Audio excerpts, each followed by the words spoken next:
Hi అండి, నమస్తే. నేను ఈరోజు మీకు చూపించబోయే దేవాలయము 1000 స్తంభాల దేవాలయం. అదేనండి 1000 పిల్లర్ టెంపుల్. ఇది వరంగల్కి 5 కిలోమీటర్ల దూరంలో హనుమకొండ నడిబొడ్డున ఉంటుంది. ఇది క్రీస్తు శకం 1163 సంవత్సరంలో కాకతీయ వంశానికి చెందిన 1వ రుద్రదేవునిచే చాణుక్య శైలిలో నిర్మించబడ్డ కాకతీయ రాజు అద్భుత వైభవం.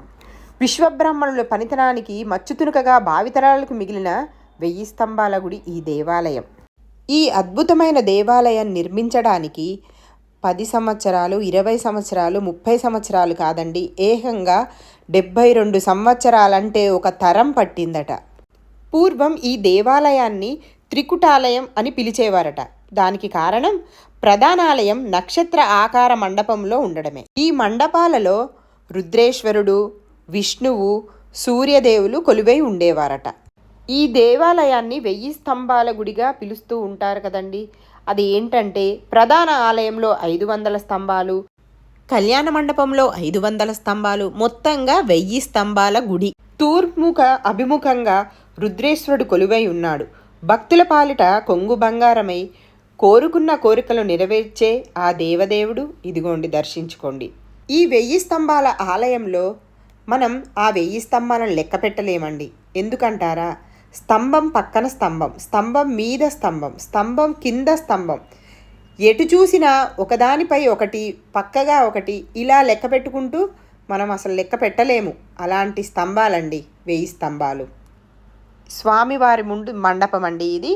స్వామివారు ఎదుట ఇక్కడే కచేరీలు కానీ, సంగీత ప్రోగ్రామ్స్ కానీ ఇక్కడ చేస్తూ ఉంటారట.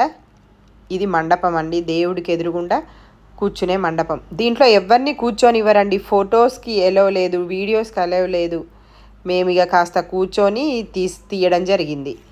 1000 స్తంభాల వినాయకుడు అంటే కోరిన కోరికలు తీర్చే వినాయకుడు అండి. ఇక్కడ దండం పెట్టుకుంటే ఏ కోరికైనా తీరుద్దనే నమ్మకం అందరికీ ఉంది.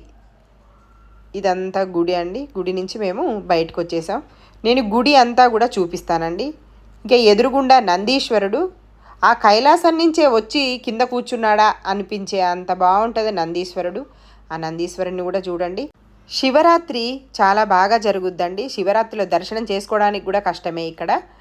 ఇప్పుడు కాస్త జనం ఉంటున్నారండి, ఎందుకంటే సమ్మక్క జాతర ఉంది కదండి. దానికోసం జనాలందరూ ఇక్కడికి వచ్చి సాటర్డే సండే కూడా చాలా బాగా జనాలు ఉంటారండి. 1000 స్తంభాల గుడిలో ఇంకొకటి చెప్పుకోదగ్గది ఏంటంటేనండి, ఇక్కడ నుంచి కిలా వరంగల్ నుంచి ఇక్కడికి కాకతీయ రాజులు తిరిగేవారటండి. స్వరంగ మార్గం ఉంది ఇక్కడ నుంచి. ఈ స్వరంగ మార్గం నుంచే యుద్ధాలైనప్పుడు కానీ ఇక్కడి నుంచి అటు దేవుణ్ణి దర్శించుకోవడానికి ఆ స్వరంగ మార్గం నుంచే కాకతీయులు ఇక్కడికి వచ్చేవారట 1000 స్తంభాల గుడికి.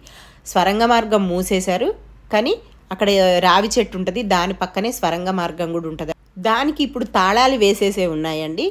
అది కూడా చూడండి. వీడియో అంతా చూసి లైక్ చేయండి, షేర్ చేయండి, సబ్స్క్రైబ్ చేయండి. నమస్తే.